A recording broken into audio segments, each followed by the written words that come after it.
Exercise 1.4 का main concept ही multiplication है। मल्टीप्लिकेशन, अब यहाँ पे क्वेश्चन नंबर 1 है हमारे पास, which of the following matrices are comfortable for multiplication not addition. Exercise 1.3 जो थी वो हमारे पास एडिशन की थी, बट एक्सरसाइज 1.4 जो है वो मल्टीप्लिकेशन की है। Which of the following matrices are comfortable for multiplication, कौन से ऐसे मैट्रिसेस हैं जिनको हम मल्टीप्लाई एक दूसरे के साथ कर सकते हैं। अब वो पता कैसे चलेगा, हमने दोनों मैट्रिसेस का ऑर्डर लिखना होता है। ऑर्डर लिखना आपको आता है, इसका ऑर्डर हमारे पास आ जाएगा, order is as row by column, तो 2/2 आ जाएगा। अगर इसका हम ऑर्डर देखें, इसका ऑर्डर हमारे पास आ जाएगा, इसकी 2 रोज़ हैं, सिमिलरली एक कॉलम है, 2/1। अब इन दोनों मैट्रिक्सेस के ये सेंटर वाली चीज़ है, ये मिडल वाली दोनों ऑर्डर्स की जो ये सेंटर वाली चीज़ है, अगर ये दोनों सेम होंगी तो तब वो उन दोनों मैट्रिसेस को हम मल्टीप्लाई कर सकते हैं। In other words you can say that first matrix, जो हमने 2 मैट्रिसेस को मल्टीप्लाई करना है, उसका फर्स्ट मैट्रिक्स का कॉलम और सेकंड मैट्रिक्स की अगर रो वो सेम होंगी, number of columns and number of rows, number of columns of first matrix and number of rows of second matrix, अगर वो सेम होंगी तो देन हम लोग उनको मल्टीप्लाई कर सकते हैं। और इन अदर वर्ड्स आप इसको सेम ऐसे ऑर्डर लिख के, और जो सेंटर में जो भी रो हो या कॉलम हो आपको देखने की ज़रूरत ही नहीं पड़ेगी, बस आपने ये चेक करना है कि जो दोनों नंबर्स या रोज़ या कॉलम जो भी सेंटर में आ रहे हैं, अगर वो दोनों एक दूसरे के इक्वल हैं, नंबर्स जो हैं वो एक दूसरे के इक्वल हैं, तो इसका मतलब ये है कि हम इन्हें मल्टीप्लाई कर सकते हैं। बस क्वेश्चन नंबर 1 के अंदर हमने बस ये पता करना था कि हम उन्हें मल्टीप्लाई कर सकते हैं कि नहीं कर सकते, मल्टीप्लाई करके दिखाना नहीं है, सिर्फ ये ऑब्जेक्टिव पॉइंट ऑफ व्यू से इम्पॉर्टेंट है। आगे हमारे पास एक और पार्ट सॉल्व कर लेते हैं, पार्ट नंबर 3। पार्ट नंबर 3 के अंदर हमारे पास जो फर्स्ट मैट्रिक्स है 1 एंड -1, इसका ऑर्डर लिख लेते हैं। इसका ऑर्डर हमारे पास आ जाएगा 2/1, 2/1। और जो ये वाला मैट्रिक्स है इसका हमारे पास आ जाएगा 2/2। इसकी अगर हम ये सेंटर वाली चीज़ देखें तो डैट्स नॉट इक्वल, एक के नंबर ऑफ़, इसका जो नंबर ऑफ़ कॉलम 1 है, इसका नंबर रोज़ 2 है, तो अगर ये इक्वल नहीं होंगे they can not be multiplied, मतलब हम इसको मल्टीप्लाई नहीं कर सकते, बट ये जो पार्ट नंबर 1 है इसे मल्टीप्लाई कर सकते हैं। सिर्फ ये चेक करना था। अब हम चलते हैं क्वेश्चन नंबर 2 की तरफ। क्वेश्चन नंबर 2 का पार्ट नंबर ए है। क्वेश्चन नंबर 2 है क्या, ए मैट्रिक्स है हमारे पास 3, -1, 0 and 2 and B is 6 and 5। हमने यहाँ पे पार्ट नंबर 1 सॉल्व करना है। पार्ट नंबर 1 है हमारे पास A इंटू बी। अब इनके दरमियान में कोई साइन नहीं है, which means that we have to multiply them. A और B को मल्टीप्लाई करना है। मल्टीप्लाई करने के लिए पहले हम चेक कर लेते हैं कि इनको मल्टीप्लाई भी कर सकते हैं कि नहीं कर सकते, whether they are comfortable for addition multiplication or not. तो अब यहाँ पे इसका ऑर्डर देखें, इसका ऑर्डर हमारे पास आ जाएगा 2/2 और इसका ऑर्डर आ जाएगा 2/1। ये इसकी चीज़ सेम है। The number of column first matrix is equal to number of rows of B matrix, तो हम इसे मल्टीप्लाई कर सकते हैं। अब इसे मल्टीप्लाई कर लेते हैं, 3, -1, 0 and 2, और साथ में हमने इसको लिख देना है B matrix which is 6 and 5। अब इसे मल्टीप्लाई कर लेते हैं। मल्टीप्लाई कैसे करना है, मल्टीप्लाई हमने ऐसे करना है कि जो फर्स्ट मैट्रिक्स है उसको हमने फर्स्ट मैट्रिक्स के को इस तरह हमने देखना है हॉरिजॉन्टल, और जो सेकंड मैट्रिक्स है उसको वर्टिकली मल्टीप्लाई करना है। अब देखते हैं कैसे। फर्स्ट ऑफ ऑल 3 लिख देना है और इस मैट्रिक्स का 6, इनको मल्टीप्लाई कर लेना। दरमियान में प्लस का साइन आ जाएगा और अगली एंट्री हमारे पास 0 और यहाँ पे है 5। इसी तरह जो नीचे वाले हैं उसको कर लेते हैं -1, मल्टीप्लाई कर देना है 6 के साथ, दरमियान में प्लस का साइन 2 and 5। अगर अब आप देखें तो 6 ऊपर भी 6 है, नीचे भी 6 है, ऊपर भी 5 है, नीचे भी 5 है, तो ये वाली जो एंट्रीज़ हैं ये सेम होती हैं। अभी इसके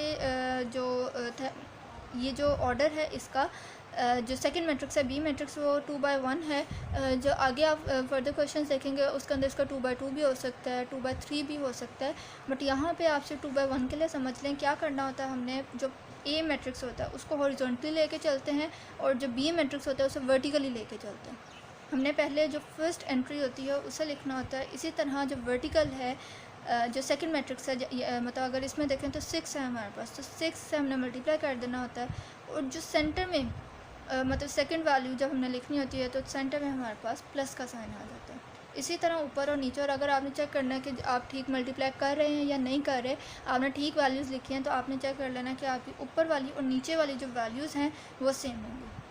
जिस तरह यहाँ पे 6 और 6 सेम है, 5 और 5 सेम है। अगर ये सेम नहीं होंगी तो इट मीन्स कि आप कोई ना कोई गलती कर रहे हैं।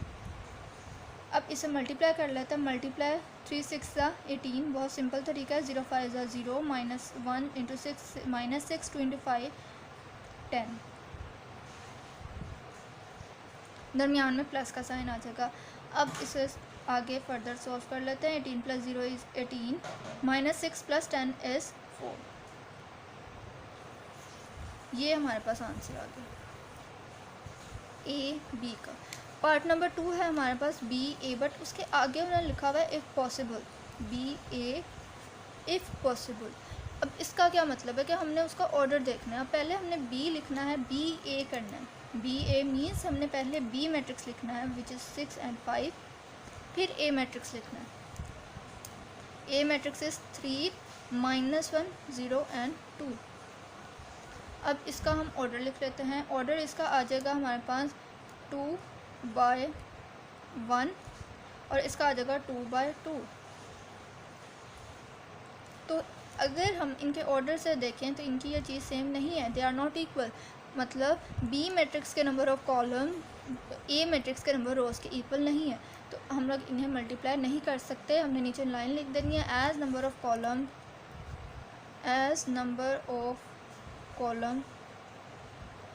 of B matrix of B is not equal to number of rows of A, hence they cannot be multiplied. Therefore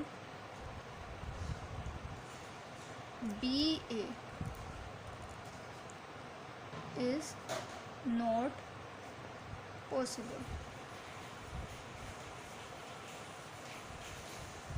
तो हमने ये नीचे इस तरह लाइन लिख दें that their number of column of B matrix is not equal to number of rows of first matrix, that's why B A is not possible.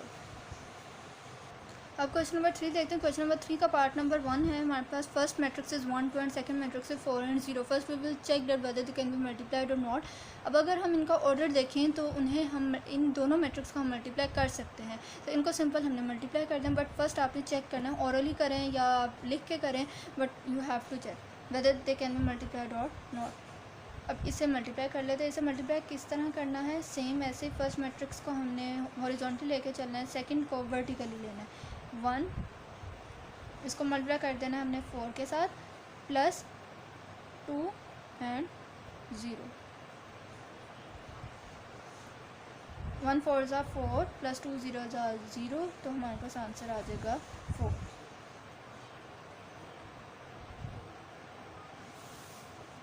तो ये बस ऐसे सॉल्व हो गया। हमने क्या करना था, हमने पहले इसको जो फर्स्ट मैट्रिक्स है उससे हॉरिजॉन्टल लेके चलना है। फर्स्ट एंट्री लिख ली, उसके बाद सेकंड मैट्रिक्स की फर्स्ट एंट्री लिख ली, दरमियान में प्लस के साइन के साथ फर्स्ट मैट्रिक्स की second entry and second matrix की सेकंड एंट्री लिख ली।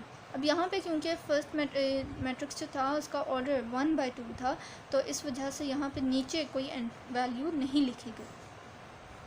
अब चलते हैं थोड़ा इसका बिगर रोज़ और बिगर कॉलम वाला सॉल्व कर लेते हैं मैट्रिक्स जिसकी कॉलम और रोज़ ज़्यादा है। पार्ट नंबर 5 सॉल्व करते हैं।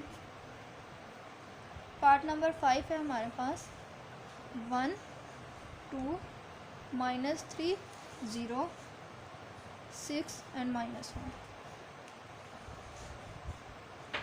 4 0 5 and -4।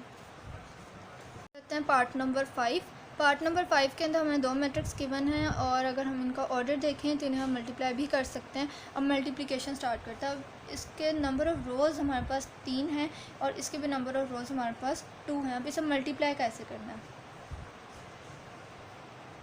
हमने इसको हॉरिजॉन्टली लेके चलना है और इसको वर्टिकली। पहले जो ये है हॉरिजॉन्टल वैल्यू जो है वो लिख लेते हैं 1। इसको मल्टीप्लाई करना है पहले हमने इस कॉलम के साथ 4 प्लस 2 इंटू 0। अब हमने थोड़ी सी यहाँ पे स्पेस छोड़ के अगेन ये 1 और 2 जो फर्स्ट रो है फर्स्ट मैट्रिक्स की, उसे सेकंड मैट्रिक्स के सेकंड कॉलम के साथ मल्टीप्लाई करना है। अब यहाँ पे हमारे पास आंसर आ जाएगा 1 and 5 प्लस 2 and -4 और यहाँ पे हमारे पास ब्रैकेट्स जो हैं ये क्लोज हो जाएंगे।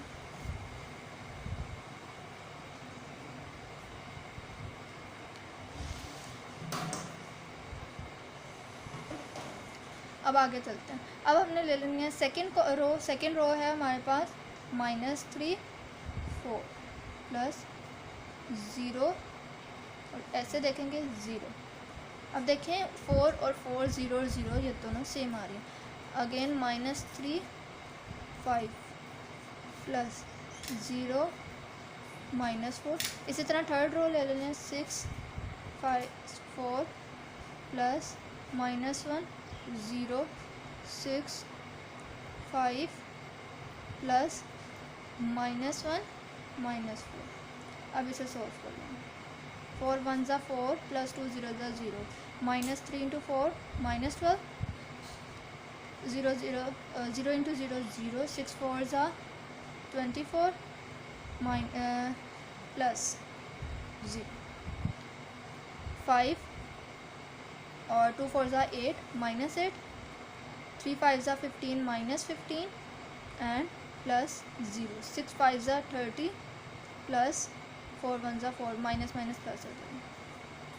अब इसे आगे फर्दर ऐड कर लेते हैं। हमारे पास आंसर आ जाएगा 4 5 - 8 is -3 -12 plus 0 -12 24 plus 0 is 24 -15 plus 0 is -15 30 plus 4 is 34। ये हमारे पास मल्टीप्लाई करके आंसर आ जाएगा। बस हमने क्या करना है, जब फर्स्ट मैट्रिक्स होगा उसे हॉरिजॉन्टली लेके चलना है और अगर जो सेकंड मैट्रिक्स है उसकी नंबर ऑफ़ रोज़ जो हैं या नंबर ऑफ़ कॉलम्स जो हैं वो ज़्यादा हैं, मतलब 1 से ज़्यादा हैं, 2 हैं 3 हैं इसके जो नंबर ऑफ़ कॉलम्स हैं, तो हमने उसे दरमियान में स्पेस के साथ लिख लेना है। और यहाँ पे अगर हम चेक करें तो इसके अंदर अगर हम लोग रो वाइज देखें तो 1 1 2 2 ये चीज़ें सेम होंगी। और अगर हम लोग ऊपर से नीचे देखें तो 4 4 4 कॉलम वाइज देखें तो 4 4 4 0 0 0 5 5 5 -4 एंड -4 ये चीज़ें सेम आएंगी। अगर आपने चेक करना है कि आप मल्टीप्लाई से ठीक कर रहे हैं या नहीं कर रहे तो आपने इस तरह इसे चेक कर लेना है। अगर इस तरह जो वैल्यूज़ हैं जो ऊपर लिखे हुए वही नीचे लिखी हुई है तो इसका मतलब आप ठीक मल्टीप्लाई कर रहे हैं।